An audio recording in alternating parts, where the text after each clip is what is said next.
Over to you, Paul. Thank you. Thank you very much. Thanks for joining me today. My name's Paul. I won't ask every one of your names, but I hope to meet you during or after on this weekend, where I'm going to talk about hemp plastics and my journey towards producing these kind of objects, which I'll explain what they are shortly and how we make these things from hemp. But my journey in career didn't start in hemp. It started, like most people's journey, with cannabis, where I met people like this, traveling in India, smoking chillums, getting pretty high, wondering what to do with life, and couldn't make up my mind. And I smoked some more chillums, smoked some more cannabis, until I realized that it had to involve with cannabis, really, I guess. I was actually interested in food and nutrition, which I'll get to in a little bit. And it's when I discovered that the hemp or cannabis plant contained all of these different aspects. So I'm sure you're all aware that one plant, and you're missing the bottom here, but that's okay. The bottom part contains the roots of the cannabis plant, and I just saw some excellent uses of the roots being used today. But the cannabis plant has this big stem in the middle. In the stem, on the outside of the stem, it creates a fiber, and that fiber has many different uses, as you probably are aware. The shiv, which is the inside part, or is sometimes called the hurd, is long, hollow, soft core that also has many different uses. And then we produce the flowers, of course. I think most of us know what the flowers are used for. The leaves and the seeds. So that's 1, 2, 3, 4, 5, 6 with the roots, all the different aspects of this one amazing plant. And it's when I discovered that this plant that I'd been smoking the flowers of had all these different uses, and particularly had a use for seeds that were high in essential fatty acids, high in protein, that I felt that this was something I wanted to dedicate some time for. It's been 28 years now since I've been working in this industry, where I started in the UK. I'm going to come back to this a little bit later, but the plastics that I've worked with, and I've worked with 3 different ways of making hemp plastics in my career, have used pretty much every single part of the plant. Okay, so that's where my form of hemp plastics is quite different, is where we've decided to work with the industry or how it exists today, and using all these different aspects of the plant. But as I said, my career started in the UK, where I was born in London, where I created a bar called the 9 Bar. It was called the 9 Bar officially because it had 9 different ingredients. And that's what the general public in the UK knew. What most people didn't understand is that 9 Bar in the UK is a slang for 9 ounces of hashish. And most people from London or UK will understand that aspect of the 9 Bar. And that's probably one of the reasons that became one of the most successful hemp food products in the world that's ever been created. And we ended up selling, I think, 100 million of those bars all around the world, starting obviously in the UK, moving beyond. So, and that was the first commercial hemp food product ever to be produced in the UK. It's something that, and it became many different varieties. This wasn't the original variety. It didn't start off with sweet chili, I promise you. But it was just a chocolate bar, and it was just about disguising hemp in an everyday product, because that's how we get to the mainstream. Well, that's how I believed, and I still believe today, that we have to see what's around us, what do we use, and how can we use hemp for any of those uses? Because hemp has many thousands of uses. Everyone talks about that. But what's the most interesting part of it is what is commercially viable and what's a commercial alternative that makes sense to most people. And that's not just to you and me. It's to the industry as well that provides these things to you and me. So after being successful in the UK, after pretty much stepping back from my first business, I decided I wanted to promote the uses of hemp throughout the UK. And I thought, well, the reason I chose a snack bar was because who doesn't like a chocolate bar? Adding hemp seeds into a chocolate bar makes you feel good because it actually is good for you because it contains the essential fatty acids. it will actually keep you coming back for some more.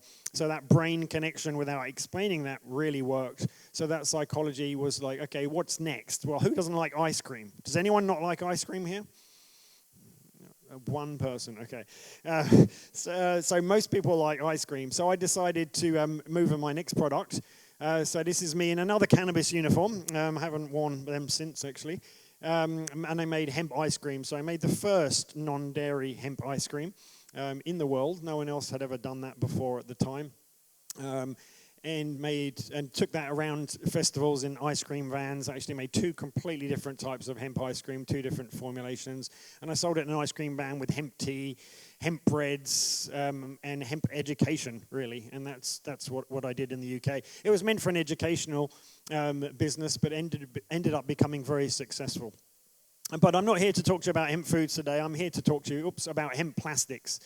And while I was successful with the hemp food products, one of the things that a friend in North Wales asked me, said, would you like to make plastics from the plant you're working with? And I said, of course I do. What a big industry. It's we have a number of big industries that I disliked at the time. I was very anti-government and anti-corporate. I hated business. But I realized that working in business was the only way to make a change on the scale that would really make a large difference in the world. Now, I really appreciate grassroots change and people who make change individually, and actually I have that's very, very important for everyone to do.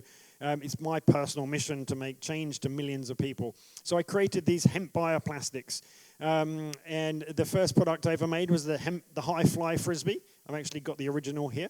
And that was the first hemp plastic since Henry Ford came up with the idea. Now, I saw it in the history books in The Emperor Wears No Clothes that hemp plastics could be made, yet nobody had ever actually done it. So I actually moved forward and produced that product. It's a really bad quality hemp plastics, but it worked. The second product I decided to do, and that was really just as an example to show it could be done. The second product was the CD case here. And the CD case was what I thought I would take mainstream. It was my first real big go at taking hemp plastics to the market. I thought, well, and the reason why was musicians love to talk about wonderful subjects. So I chose people like Madonna, Sting, Michael Franti, Leonardo DiCaprio I went to for the DVD case market. And I made these hemp plastics. And I actually got to talk to most of these people. And most of them said, yep, great idea, go speak with my manager. So I was thinking that was going to be really successful until I later on found out that was the beginning of the end of the CDs, DVDs area, and we moved the beginning of the digital age. So that never really took off. So instead I decided to make some hemp music with fields of green and then oceans of blue, picturing with my son, who's in the audience, pictured on the front of the CD case, with paper made from hemp as well, based on a didgeridoo made from hemp. I didn't bring a didgeridoo made from hemp. I got a picture later because you'll find those around here in Nimbin. So that was like, okay. And then over the years, I made 3D printable hemp plastics. This is 3D filament that makes all these materials in the middle. So and we'll talk a little bit more about that journey as we move on. Because it was only in the year 1999 where I came to Australia, 24 years ago, and I thought, and the reason I came here was, well, one, because it's a beautiful country. I fell in love with the land, I fell in love with the rainforest, the nature, and the ocean, and I fell in love with the opportunity here, because what I recognized is one of the only countries in the Western world that didn't allow hemp as a food. So I thought, wow, I can do this. It's going to take a couple of years, but I can have basically a whole new market to launch the same products I'd made in Europe. So I came here to develop products. I went to Victoria, and I met a number of manufacturers down there. I was based in Brisbane for 9 months before I discovered this area, and I've been here ever since, working on all of these products. And I thought, great, in a couple of years, I'll have this done. I met all the politicians, and they all said, yes, they will legalize hemp as a food. And I think it was in 2002 I finally got the answer, and of course, what did they say? Nope, we're not going to allow hemp as a food. So that was an interesting journey that took ultimately 17 years before we were allowed hemp as a food. So during that time, I did a few things. I wrote 9 books. You know, that's what you do when you're in a country where what you're good at is not allowed. But eventually, with the help of a number of people, including some in this audience, we got some hemp foods and created Hemp Foods Australia, which was fantastic. And I ended up throwing hemp seeds all around the country on television. And now we have the largest brands in Australia doing that. And very quickly, again, giving you some background before I will get into the details about hemp plastics, I promise you. I created one of the first CBD companies, commercial scale in the world, working with my partners in Europe who had grown hemp for many years with to produce CBD from industrial hemp. People in the US were making CBD from high cannabis strains, and I said, well, cannabis is cannabis, whether it's hemp or marijuana. Sorry if you disagree. But it's one genius. It just has different levels of cannabinoids and terpenes and flavonoids in them. And I said, if we can use the right industrial hemp strains, we can make large amounts of CBD. So we did, and we developed this product called Elixinol, which became one of the largest companies in the US. And we managed to turn over about $60 million revenue within the first few years. And then we listed on the ASX in Australia to be a public listed company, and the first company to be over a $500 million market cap. So that was a fun adventure in my world of hemp. But now I'm going to promise you I'm going to focus on plastics. In the middle of that journey, and actually at the beginning of that journey, I met someone who was producing these 100% hemp materials in Europe. I actually met him while I was promoting the food still. And he's told me that these materials were made from 100% hemp, and I said, absolute bullshit. I do not believe you. There's no way you can make it without glues or resins or blending it with stuff. And he said, no, absolutely we can. I mean, these beautiful looking objects, that chair is like this big. Those speakers are also this big. They're not in scale, and those didgeridoos are very long and tall. All from 100% hemp plus like 0.1% of colorings in them, which are all natural and earth-based. Anyway, bottom line is that guy is Martin. He now lives in Nimbin, in this beautiful town where he still produces these products today. I ended up bringing him over to the country in Australia where he was originally born, raised $1 million or so and built a factory to produce these. But it didn't really work for me. I ended up walking away and leaving them with the company because I couldn't get a way to fully commercialize these kind of 100% hemp plastic products. And just to be clear, for me, the word plastics, at least the dictionary definition of plastics, means anything moldable. This was moldable. These are moldable. Everything is moldable. Everything is plastic, really. It's what it contains or how it's made is the important part, and I'll talk a little bit more about that shortly. So what I was interested in, though, was not making handcrafted amazing materials. I have them all around my house. Highly recommend them. It is the most ideal, amazing material that you can imagine. But I wanted to make a big change, and I wanted to access the fact that our planet contains and uses so much plastics. The world production of plastics just keeps on growing. No matter what we do, no matter how much we try and slow it down, the use of these plastics is absolutely outrageous. So what I wanted to really do is create a sustainable solution. Now, I didn't want to actually make a difference in the whole plastics market. I was really focused on the bioplastics part of that. That's a $123 billion, small part of the multi-trillion-dollar industry, but it is growing rapidly. And there are many organizations working at this today. So it's a really exciting part of an industry that I'm very proud to have something to do with. And again, it all comes from this one plant that can produce plastics, fabrics, concrete, insulation, nutraceuticals, food, everything. And you can use this to make hemp plastics.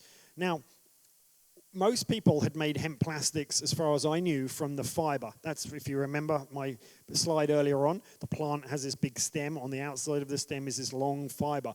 I used to think that hemp plastics, one, was strong because of its long fiber, and it does have a very, very long fiber, but it's not strong because of its length. It's actually strong because of its microscopic cellular content. So the cells fit perfectly together. Most cells in different materials are like round balls. Now, if you put loads of round balls next to each other, there's gaps in between the round parts. Hemp cells literally fit together, so they have flat parts. So each of the cell is really well connected. That is actually the reason why hemp plastics have high tensile strengths. So it was that was one part that I found fascinating. Another part that I found fascinating over the years, because it took me many, many years to get to the realization, the hemp plastic company that I now work and lead the board of, only really started in 2017, 2018, so it's only been going on for 5 or 6 years now. That company was built along the premise that all these different industries for hemp have been starting around the world. What we found was all of these industries had some form of waste. Okay? Now, if you imagine waste in a hemp factory, whether it's whether it's fabrics, whether it's food, whether it's medicine, most of these industries create a waste. We found a method to take these companies' wastes and actually turn them into plastics. So that's one of the key differences to what our business now focuses on. Why do we do that? Well, one, to make hemp manufacturing a zero waste industry. Two, to get a raw material source that is cheap as possible, which allows us to make products as cheap as possible. By making products as cheap as possible, we can actually compete with regular fossil fuel plastics and then make a big enough change that excites me and gets me up in the morning and going, yep, that's worthwhile doing. So we're doing that. We are, as I said, reducing the amount of fossil fuel plastics and carbon emissions, and I'll come and talk to you about carbon emissions very soon. It's a very important part of what we do, to provide a rapid path to competitively priced sustainable solutions, which is exactly what I just described, using naturally grown industrial hemp and hemp waste. Now, of course, we can use the whole plant, we can use parts of the plant, but the reason we have 34 patents to our company is because we've discovered all these different specific ways to deal with the waste and actually upcycle that waste. So ultimately, this is what it comes down to. This is what our product is. We don't actually make any products so far. We may in the future, but for now, our focus has been only on producing the raw materials because we want everybody else to produce them. Again, another difference between this company and the 100% hemp company that I used to work with is that we can supply this to any molder anywhere on the planet. So anyone that has existing machinery, blow molding, roto molding, injection molding, can use these pellets. Yeah, so we don't have to have new machinery. We don't have to have a new manufacturing capacities to do this. So we produce hemp polypropylene, which is a blend of hemp and polypropylene, a blend of hemp and polyethylene, blend of hemp and ABS, blend of hemp and PLA. These are the polypropylene, polyethylene, ABS, and PLA. They're all different types of plastics. There's actually thousands of types of plastics, but these are the four most common. So we decided to create a base offering to our customers, and I was thinking, yep, we're going to tell people that they're going to buy one of these, and if we have to, we'll develop another one. Of course, the world doesn't work like that, and most of our customers who we've chosen to work with, which are the biggest clients in the world, and I'll talk to you a little bit about who they are, they all want exactly what they want, which means they may want our hemp polypropylene or our biohemp PLA, but they want it in exactly the right tensile strength. They want it exactly this thickness and bendable. They want to see through it, or they don't want to see through it, and they want it to be rock solid so that they can put it on their kitchen counter. They want it to be suitable for outdoors, so they want UV stabilization, or whatever else they want. And there's many different ways you can make plastics and adapt them. So we've become experts. I say we've become experts. What we did is we hired someone who'd been in the plastics industry for 40 years and said, hey, come and work with us. And together, let's actually find a way to incorporate hemp and actually produce all the formulations that our customers want. And there are many customers who like what we offer. We offer something we can produce relatively quickly, okay, to help support customers and their sustainability objectives. Okay, we can help reduce the CO2 emissions, and I will go into that shortly. that is actually affordable, simple, tested, and attractive. So we have food-grade products, and we have, these are some things that, our customers have made. They're just like containers. You put your beer or your glass, and it keeps it cool. We have containers for the obvious kind of cannabis market, which exists in the US, which is with child-proof clicking objects on them. Flower pots. We're actually working with a company that has the signs that you write what's in your flower pots on them as well. And they're just some of the kind of businesses that have chosen to use and work with hemp plastics. And there are so many different types of customers that will work with us. People who use, as I said before, injection molding, extrusion molding, rotational thermoform, 3D printing. Most of these things you probably never heard of, and it doesn't matter, you don't need to. But the way you make the chair that you're sitting on to the computer case here is very different, and very different materials. But plastics is all around us. Now the ideal form of plastics is no plastics. The ideal form of everything is less consumption. So I'm not recommending plastics. I don't like plastics. I don't like people using things. I don't like to use things that come in plastics. But we live in an age and a society that kind of demands that to be efficient in our daily lives. So the ideal is to not use any of that, of course. But if we don't live in a cave or the bush all the time, we're likely to come in form of plastics in our packaging, in our consumer goods, in terms of the house that we live in. In automotives, pretty much all cars have forms of plastics. And we're working with all of these industries today. Automotive companies, we're based actually in the US. So I chose to start this company up in the US, mainly because that's the largest market in the world. And I hope to be working here in Australia at some point, as well as Europe and Asia, where we're talking to very much at the moment. Now, I want to move on. Hemp plastics and carbon reduction. Now, during the process of working with hemp, what I didn't realize is that actually hemp is phenomenal for storing carbon. Now, people will talk about biochar, which is probably the best form of storing carbon with hemp, which is fantastic. But the fact is you can actually store carbon in all these plastic products as well, which is part of the reason we focused away from making plastic bags and plastic bottles. We don't want to use things that get wasted and thrown away straight away, because that doesn't store carbon for very long. But what we want to do is produce objects ideally that last a long time. So, architectural sheeting is a really good example of those. So it's actually net carbon negative. Now, it's a really weird thing to do, but you actually benefit by using hemp and sequestering. So fossil fuels can emit 3.7 tons of CO2 per ton that they're used in. Now, hemp actually sequesters only actually does the opposite. So, in terms of 1.6 tons sequestered of CO2 per ton. So you actually reduce the amount of CO2 per ton by substituting hemp. It's a really weird math, but it works in terms of actually the value of that is what is actually going to make the hemp plastics industry super successful in the world today. And that means that we are making a difference. We are becoming more sustainable as a group of humans, doing the best that we can in this planet that we live on. So, as I said, we are working on a number of different products today. These are our current customers making cannabis packaging here, doob tubes where they sell individual joints. Again, don't like it, but it's not our product. It's what people use them for. More containers, that product there. Got hemp coolers, hemp eskies over here, and the construction material. We are working with apparel companies. There are some companies that are making, these plastic soles on the bottom of your shoes, making those. There's companies making sunglasses. There's automotive companies. There's white goods companies we're working with that make fridges, freezers, and the like. A lot of plastics get used in that industry. It's phenomenal. So we're working with a lot of brand names that everyone would have heard of in the West, pretty much anywhere in the world. And they're all very excited about using hemp. It just takes quite a long time. And that's one thing I didn't realize when I first started in this industry. I'm used to selling snack bars and foods that you make it.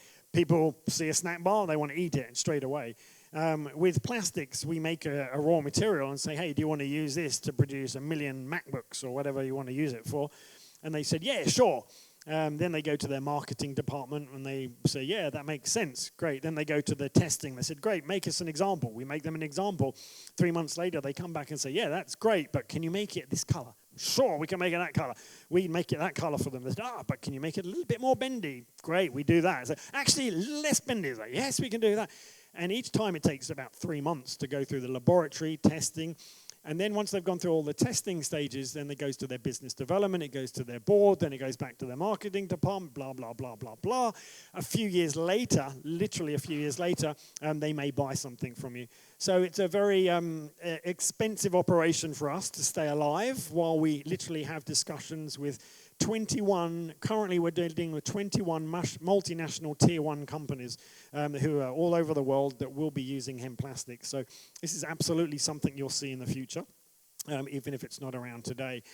Right now, today, we're starting small. We have a £30 million annual manufacturing capacity in the US to produce all these plastics. So my goal from the very beginning was to sell in train loads. So in the food industry, I was excited to sell in container loads. A container is a 20-foot, 40-foot container. It started off in pallets. We actually started off in boxes. Then it went to pallets. Then it went to containers. With the plastics, it's a train loads. So we haven't yet sold a train load, but we're waiting for our first train load customer. But we are selling in multiple container loads around the world today. And that is just the beginning. And this is the first manufacturer that we're working with.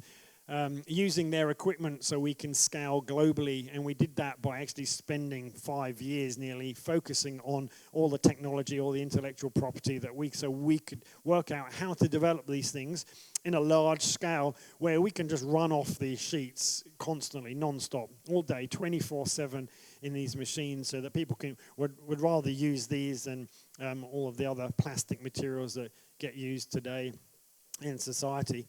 So I think that's pretty much my summary of how I got here, what I've been doing with hemp plastics. It's a massive opportunity. There are so many different ways we can use hemp plastics. And once it gets out there in society, once a company starts using hemp plastics to produce speakers, to produce video camera cases, to produce all the things around us, we will see the industry grow. In fact, I truly believe, and it's part of the reason I'm focusing on hemp plastics after my work with food and medicine, is that this will be the largest user of hemp by far in the entire industrial hemp industry in the world. And that's been part of why we haven't been able to grow yet, because there's simply not enough supply in the world. So that's why we're working in North America, where they have the most use. It's North America or China are our two options. We're a bit scared of the Chinese taking our technology and running with it, but it's a very exciting opportunity. So thank you very much for listening. I'm here to take any questions.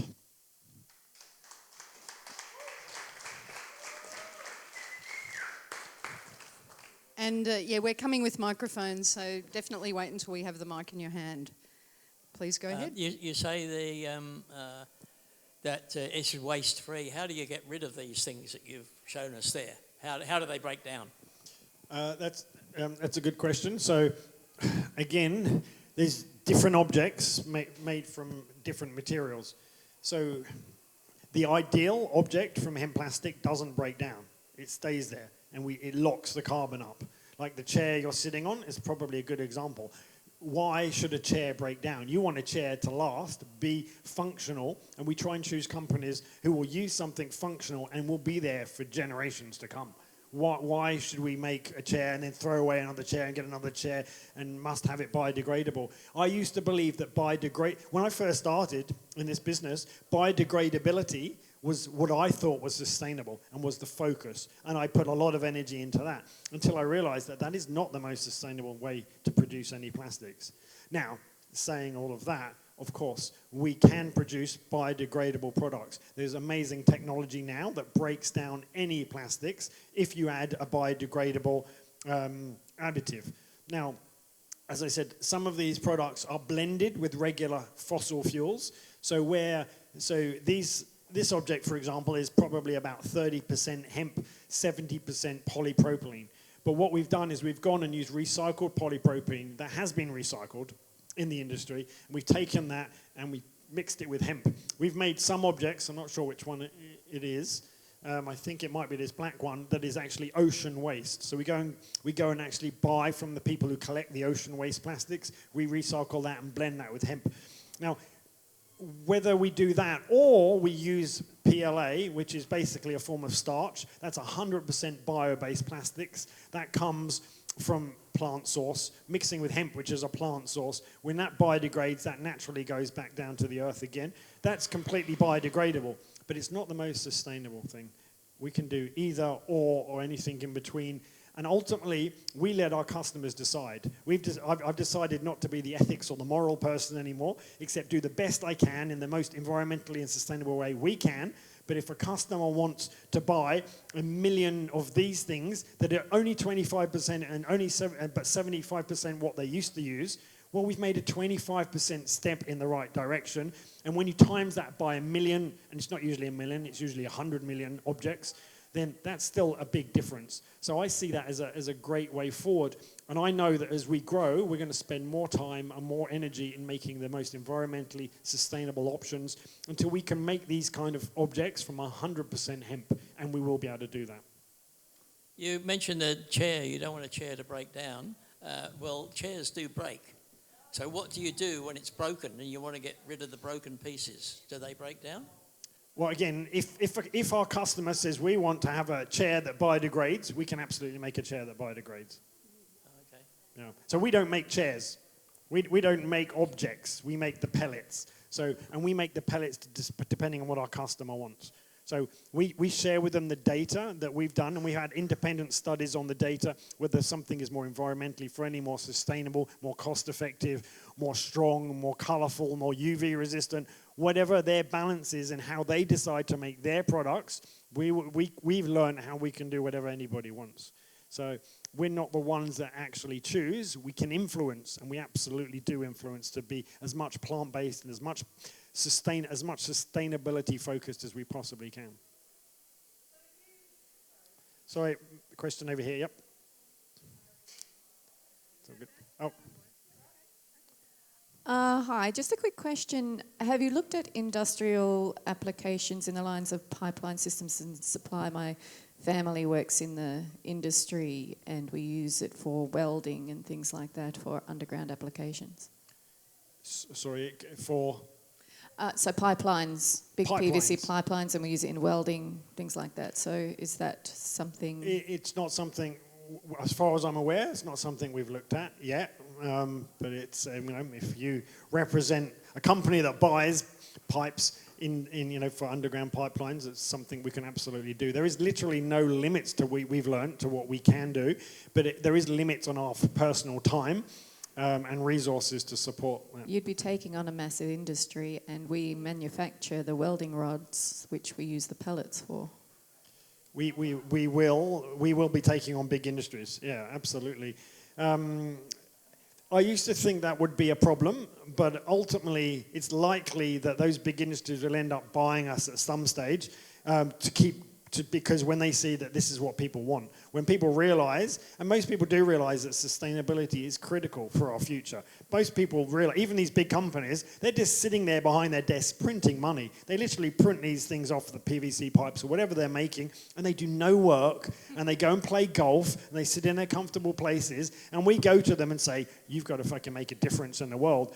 And they don't listen, they don't care to us, but their customers, i.e. it's you go and say, hey, we use this product and we want it to be sustainable. Then they listen. Then when we go to them and we say, we can offer a solution that will make your customer happy, then they go, okay, maybe we should do that. Then we produce them, then they buy us, and then everyone makes more of those things. So I don't believe in anyone's going to stop us doing this. I think if it works, it works. Because I noticed that you do your manufacturing in the United States I see you've got your strand. Do you know if that's been tested through heat guns or anything to how it adheres to other plastics? Yes, yeah, we've tested how hemp works with every plastic. And Not every plastic, but many plastics over 5 years of research and development with plastics industry experts. So we've learned how to do most things. We know that we've succeeded with most things when we talk at automotive conferences now in the US, and we went to the automotive industry, and they were like, fuck, who are these little fucking company? And we're like, okay, what do you want? And they said, they gave us literally the most complicated mold that they could find and said, you make this from hemp plastics and we'll talk to you. And we literally went away and made them the most complicated part for a car that is made from plastics. And since that time, we've been invited to industry conferences, and we talk about hemp at the industry conferences. This is mainly where we talk to now. We don't really go to hemp shows. We go to automotive or whoever our customers are. We go to their conferences and we say, hey, this is what we can do. Technically, we know how to do this. I don't do the talks. My technical people do. I'm doing this because I just have the vision and want it to exist. And sorry, so with the bonding of the plastics together through like butt fusion or whatever, have you tested tensile strengths as well? Yes, yeah, absolutely. We have data sheets on many. And pressure testing. Yes, absolutely. We have lots and lots of testing. Lots and lots of data, very important for this industry particularly. Thank you. Good questions. Wow. Amazing. What about the shipping industry? I'm in logistics, and I'm just thinking that's an industry that could definitely benefit from this. But can I just get back to this gentleman's question earlier? Sure. When he said if the chair breaks down, Yeah. see as how you use waste from the ocean. Surely that broken chair could then be broken down and put back into the next product, the next chair that it makes. Or not? Yes, it can. It can be so many times that can happen. There are limits to it because it's basically it comes down to the chemical bonding, and the more times you cut it up to recycle it, the more times you break the cell until you can't actually do that, and it becomes microplastics at that stage. Gotcha. But which is why generally at that last stage, that's the time when you want to lock it together in a chair that lasts for a long time. Yeah, and make something worthwhile. Yeah, absolutely. Yeah. And don't get me wrong, I get where you're coming from with those questions, and that's also what I want. But I'm not the one. I don't make 1 million chairs because I don't have 1 million customers buying a chair each. So it's the people that do that make those kind of decisions, and I do my best to influence them to give them the most sustainable options. Nice. And sorry, one other question. Yep. Can this be used in 3D printing? Yeah, that's what. So that's That's 3D filament here. So you just put it in a machine, you can produce anything you like. And I think, I really believed at the beginning that this is the future. What we found is that, and this is hemp and PLA, so this is 100% biodegradable, plant-based, 100% plant-based plastic that's 3D printable here. And I used to think that this was the ideal material. This is my vision of the future, where we'll all have a 3D printer on our home, and actually work with someone who's very close with artificial intelligence, where we can literally be able to, we will in the future say, hey, I don't know, my mouse is broken, make me another mouse, and in the middle of your room or maybe at the local town hall, there's a machine that basically spits one out from hemp plastics, and you can do that kind of thing. I still believe that's the future, but we're not there yet. I've learned that there's not that many people actually want to buy these things, as much as they pay a lot more for them. Last part of, you did ask about the logistics industry, and I want to mention it because it is actually the most important part of our entire business is logistics, where we place ourselves. Because I mentioned earlier, we plan to sell in train loads of material. So if we want to move train loads of material around, the most expensive thing is actually logistics. So we spend a lot of time focusing on logistics and working with people who can move that amount of quantity of material around, which is part of the reason we're in the US, so we can be close to train lines, so we can move things into ports as well, so using ships and trains, which are the most sustainable form of transport that exists today. Again, nothing's ideal. As I said, the most ideal, sustainable thing is live in the bush, but, so thank you.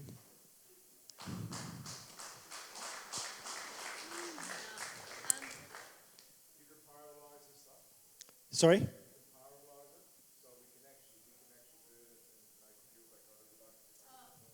Sorry. And I was going to say, sorry, this has to be the last question. Okay. We need to wind up. Thank you. Last question. And Sorry. yeah, and if I know that a few other people have questions, so please feel free to chat to Paul personally afterwards. So here you go, Rich. I was just going to ask whether you can do a pyrolyzing of the product. So you could basically make fuel out of it like we could make it of normal plastic now. So, So paralyzing, did you say? Pyrolyzing. Oh, pyrolyzing. Yeah. Yes, Yeah. no, I understand. It is pyrolyzable, isn't it? Because It it's is. plastic. It is, correct. Yeah, so it is recyclable. Oh yeah, I've actually never looked at doing that after use of the product. Yeah. But yeah, quite possible. Sorry, but that's a good question. Again, we're at the beginning of the food chain. It's a big food chain in a big industry of people doing big things, and each one of them is different. So, that is a great thing to do, but it's a whole nother business. And I really hope someone steps up and works with people, our customers, to pyrolyze the product and use it. Anyway, I got to wrap up, but I'm happy to take more questions. Thank you for your time.